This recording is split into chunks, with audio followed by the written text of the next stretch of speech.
Friends, it is my distinct privilege to introduce to you the Director of Faith and Freedom, Gary Marx.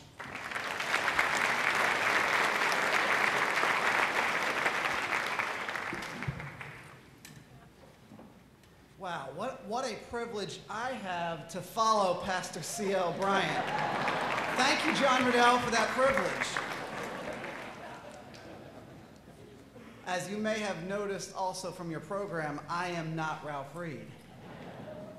Ralph Reed, our founder and chairman who set up Faith and Freedom Coalition just about 3 years ago, couldn't be with us today due to a family event, so he's with his family now. And you get a chance to hear a few words from me. I'm not going to keep you long because we have some exciting speakers still to follow, so you don't want to leave your seats, that's for sure. I also want to point out to you before I begin, just take a look at your program for a moment. There's a sheet here about acknowledgments. These are the people that we need to be thanking. John Riddell, Melissa Thompson, I could go on. This whole team, please stand up and join me in congratulating them. This is an amazing event, and these are the people to be thanked.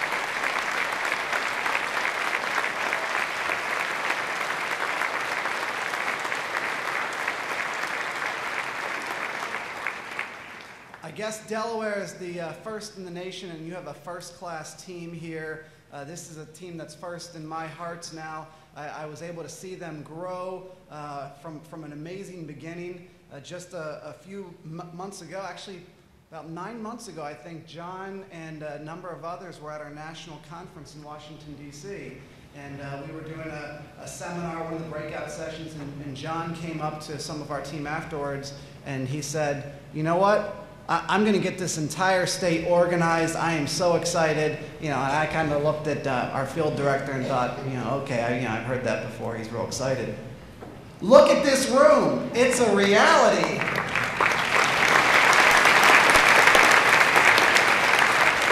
So if you too want to follow in the footsteps of John and so many on his team, please join us at our National Faith and Freedom Coalition Conference. We've got flyers and all of your chairs. Take a look at that, June 14th to 16th. We'd love for you to be able to come out and join us.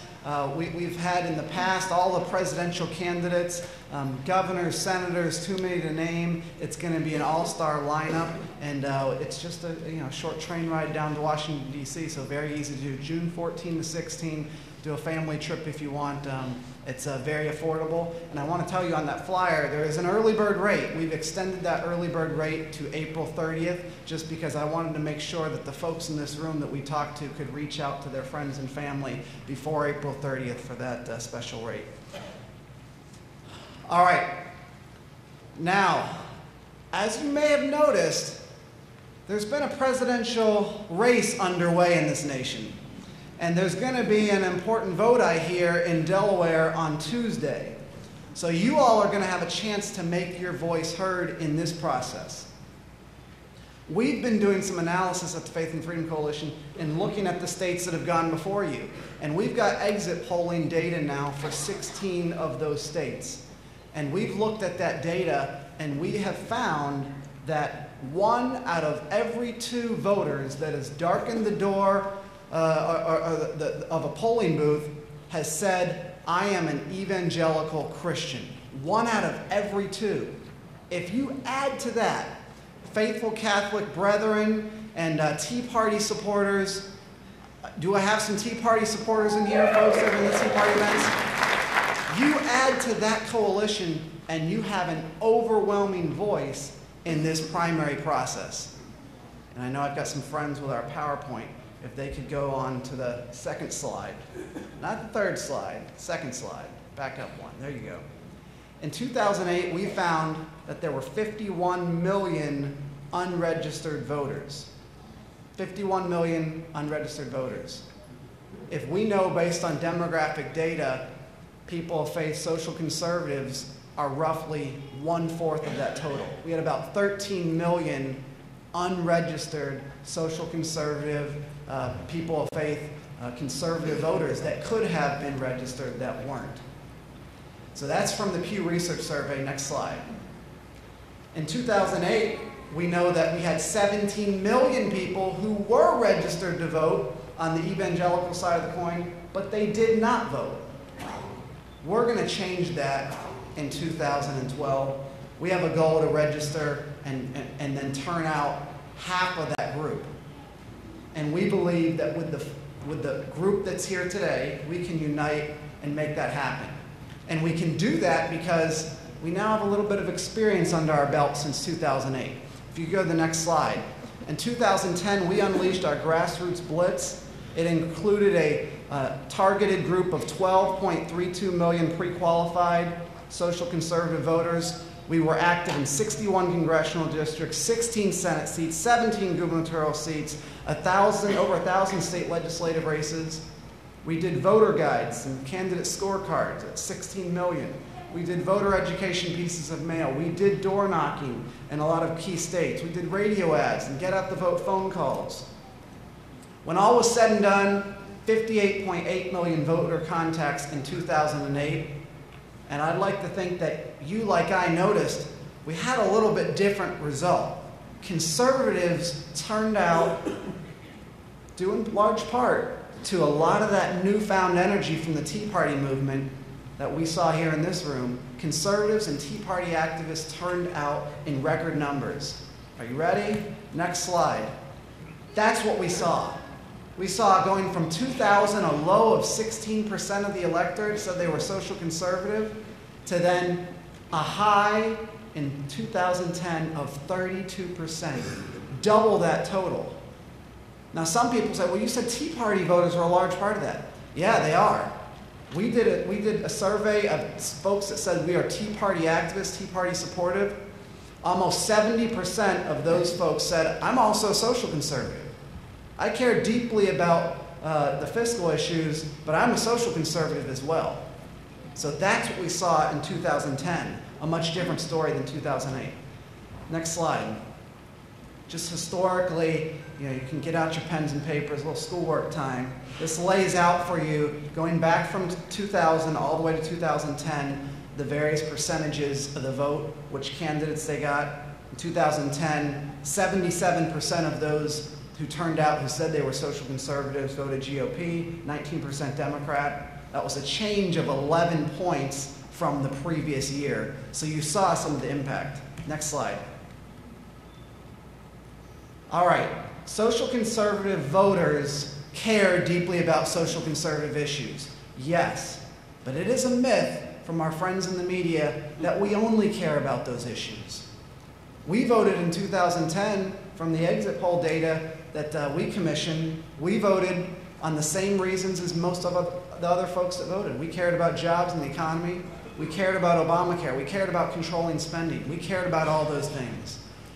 But I know that in this year, we're also going to have a jobs and economy election, and that we need to be reaching out to people on all the issues from the conservatives' side, values and jobs in the economy. Here's the potential impact that we can have in this room. Obama and McCain's popular vote was almost 125 million. In 2008, social conservatives made up almost 29 million of the vote total. Our goal in 2012 is to change that total, expand the pie. So we're going to take that 28.8 and add 10 million to it. How are we going to do that? We're going to register 2 million new voters from that pool, that original 51.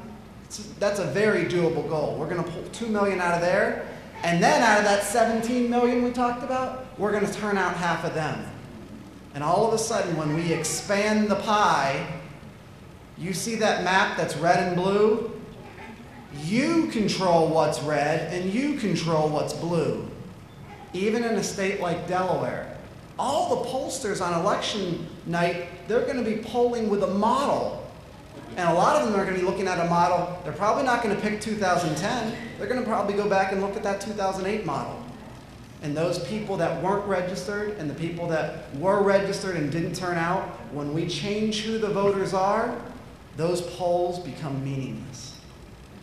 You control what the true poll is on any election day, just by turning out, getting your friends registered to vote, and that's what Faith and Freedom Coalition is about. Next slide. we've got some great software that's available to you. Next slide, sir. And our software is second to none in terms of drilling down and looking and finding where voters are. And this software is state-of-the-art. It's part of our Champions program. And our Champions, you'll see up there a lot of red pins. Those are the people that are pre-qualified, unregistered voters. There's some blue pins in there, harder to see. Those are Faith and Freedom Coalition members who are our champions, who are going to reach out to those unregistered voters. So you might ask, well, how do you know who the unregistered voters are? We know a lot more about you than you know. Let's say you went out to your local bookstore and you bought a Bible and you paid for that Bible with your credit card. I know who you are. I can find every single person in America who bought a Bible last year. Chances are, if you bought a Bible last year, you might be the type of person that I want to communicate with and let them know where the candidates stand on core values issues. Chances are. Chances are, if you are married, you might be somebody I want to talk to. Chances are, if you live in a certain precinct that votes more conservatively than another precinct, you might be a person I want to talk to. When we build our database of 18.3 million voters, we are looking at a whole assortment of demographic information to build our profile of who somebody is. And if you start to trip a number of those tripwires, 7 to 10, we're going to know that's the kind of person we want to talk to. If you drive a Ford truck, you're more likely going to be the kind of person I want to talk to. If you drive a Volvo or a Subaru, not so much. There are things we know about people, and if we add up the whole picture, then we understand who you are and how what issues you care about. Then we take all that information we put against the voter file, and we know who's not registered to vote, and we can find who's registered, who's not.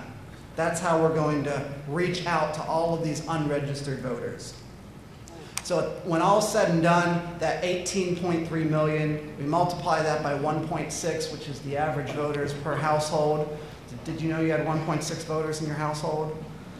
That becomes 27 million, and that's who we're going to reach. We're going to change the denominator this election, and then we're going to be able to amplify our conservative voice on behalf of our values. We're going to reach out to those unregistered voters 5 times. We're going to use our mapping software. We're going to use mapping software that you can look up on your phone. We're going to contact them by mail. We're going to contact them by email. We're going to contact them by texting them.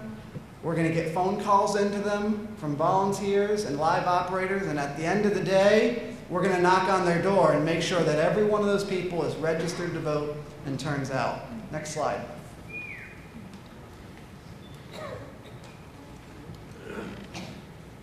Almost there? There we go. You see how we can look down with a satellite and find just who you are? This is an example in Florida. People tell me Florida is going to be kind of an important state this year. So that's just one example of one voter who we're going to reach those 5 different ways and make sure they're turned out to vote and registered. Next slide. Here's another example from Florida, Boca Raton. You can see the various different colored pins in there. Those show we know who our registered voters are, we know who our unregistered voters are, we know who our FFC champions are, who are going to reach out to those people and be part of our program. And this shows you exactly what we have online right now. You can go to ffcoalition.com right now. You'll see one of our banner ads about register to vote. You click on there and you can sign up and put in your name and address, and you will find who the likely unregistered voters are around you in your neighborhood. You can do that right now in this instant, and you can reach out to them. We provide a door knocking script, for example, that we show right here. We have phone scripts, easy ways for you to reach out to your neighbors and let them know we have an important election coming up. Here's how you can get registered and make your voice heard this election. Next slide. Last but not least, Hillsborough County. I wanted to give this example just because this is the county in Tampa, Florida, that most people think will determine who the next president of the United States is going to be. That was the case in 2000 and 2004. Hillsborough is around the Tampa Bay area, and it's one of those swing counties on the I-4 corridor. And you better believe we're already looking and trying to find where our unregistered and registered voters are, and we're having success. We have teams that are already starting to door knock, teams that are already starting to make calls today. And you all can be part of that same thing right here in Delaware, working alongside John and his group. Next slide. So here's our plan. When all is said and done, we're going to reach out to that 18.3 million households. That'll turn into 27 million voters. We're going to register 2 million new voters. We're going to train activists and do citizen action seminars. We're going to distribute 35 million voter guides. We're going to continue to build affiliates just like this one that John and his team have done in all 50 states, building 1,200 local county chapters. On and on. This is the plan. We've done it in 2010. We're going to execute it again in 2012. Next slide. Here's how you can help. Everybody's got their new iPhones now. I want you to pop these open, and you can text FFC to the number there and just join us, and you can get updates on what's happening. Text FFC to 69227. Now, if you are so inspired that you want to donate to the efforts here in Delaware, we've also got a way that you can do that right now. You can text FFC to 27138, and you can become part of the Delaware team by doing that right now on your phones. Now, some of you might not have phones and might not feel comfortable with that, and that's just fine. John and his team have been wonderful to provide traditional methods on your tables for all of you to join the Delaware Faith and Freedom Coalition and be part of these efforts. If you would take those envelopes out and take that sign-up form out, just take a few moments, at least sign up your name, provide an email, and provide a way for John and his team to get back in contact with you in the future. At the tables in the back, they'll be able to take those envelopes from you at the end. Text or envelopes. If you need a pen, steal one from somebody next to you. One of my favorite leaders, and I'll end with this before I make our next introduction. One of my favorite leaders is Winston Churchill. And Winston Churchill said a lot of interesting things in his day and time. And my favorite one is that the American people always do the right thing after they have exhausted all other possibilities. Now, I think the same thing can probably be said of those leaders in Delaware. They're going to do the right thing, but maybe after they've exhausted all other possibilities. I think today in this room, we have the beginning of a sea change in this state.